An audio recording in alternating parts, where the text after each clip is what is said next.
think one thing that surprises someone when you come in from the private sector is the way that the public sector views things or does things. And so there was an initial resistance to looking at not just how things have always been done, but how to implement change. And as I mentioned before, one thing that surprised me was just the amount of times that I heard no trustee has ever done that before.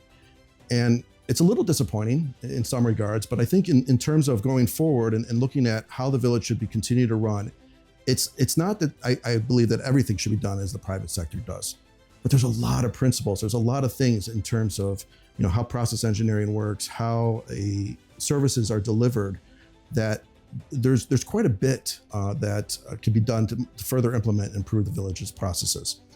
When I first came in, one of the first things I looked at was our proposal submission process.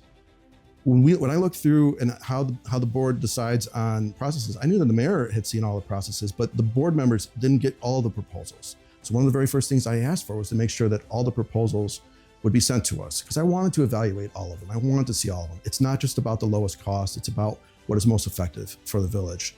Another way I looked at it was, I was surprised about, was how we do fixed fee versus time and materials projects. Oftentimes there was always an assumption that they would underspend, and almost never did that happen. And in reality, there was a lot more occasions where we should have had fixed fee proposals sent to us. And we made a lot of changes to that. I think as a part of that, we've been able to do a lot more road construction, a lot more other projects, because the vendors understand what we want up front.